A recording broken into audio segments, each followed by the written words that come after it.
Our next guest is a Texas native who's making a name for himself on the country music scene.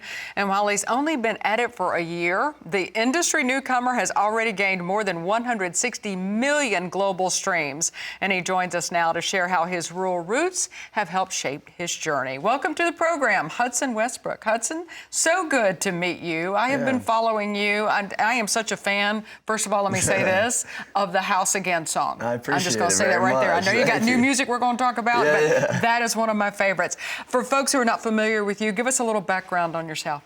Yeah, so I grew up in Stephenville, Texas. I grew up in a Texas Tech household, so I grew up with two brothers and one sister. And they all grew up, went to college, and then I went to high school in Stephenville, Texas. And then from there, I ended up going to Texas Tech, and I was studying energy commerce. And in football, baseball, basketball, all that didn't work out. So I was like, I'm gonna get really involved with FFA and get my college paid for through that. And then at Texas Tech, I was super involved with SGA, student orientation services.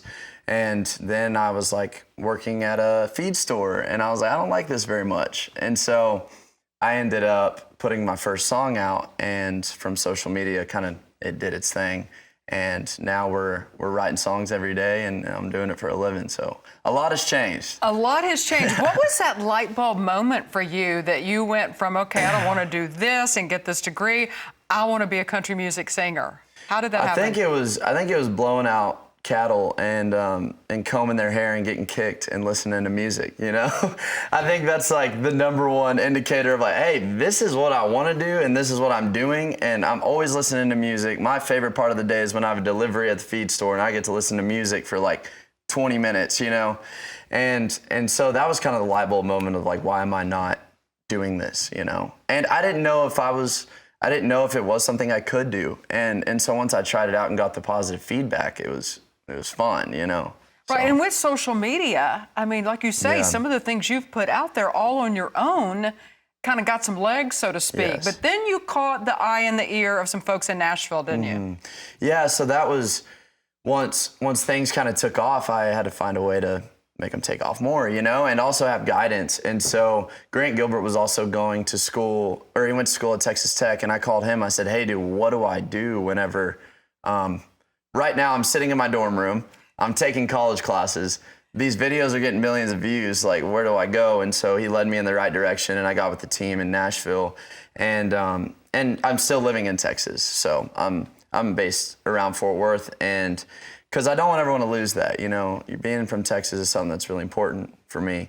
And but Nashville is a way for me to record my music, get it turned over, have a great group of dudes surrounding me, a great producer. And so, yeah, I feel like Nashville is a great place to extend your music career once you've already, you know, established. And talk about that, because you've had a couple of songs out already. Like I say, House Again, to me, will just always now be one of my go-tos, one of my favorites. Awesome. But talk about your latest song. Yeah, so our latest song is Sober, and it's doing great. It's the biggest song I've ever released. It is number 18 on the viral chart. I don't know what that means, but it sounds like a good thing. And that song, it came about on accident on a writing retreat. We were in Ashland, and is that Ashland? Ashland City? Yes, Ashland City. And we were out in a cabin, and everyone's sipping on whiskey and just hanging out, and then the next breakfast rolls around and we're just all eating bacon and eggs, hanging out. And I was playing my guitar, and just the whole thing started with Hello, Darling, and ended with Don't Go, Darling. And then it was kind of like a song that was all about falling in love the night before, and looking back and being like, dang, like the drinking was fun, but she was even better, you know? She was everything last night, so. Well, I wrote a song one time called I Woke Up in Love, He Woke Up and Left. Hey, there you go. That's one. There's a song. I'll let you finish writing that one for me. Yeah. Before we go, let's talk about what this means to you to be able to transition and kind of live your dream now of being in the country music business and kind of having a career just start off like this.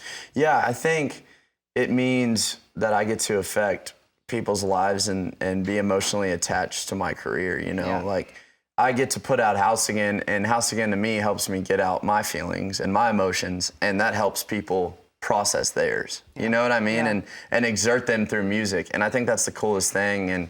And what I try to do in my music is take everyday things and And that's what everyone's trying to do, you know, and make them sound good and say them in a way that connects with people. And now that I have the ability to do that and not wake up at 4 a.m. and feed cattle, which hopefully now I can get my own cattle and do it for fun. That's the goal. And pay somebody else to do it. Yes, Right, that's the goal. But that's right.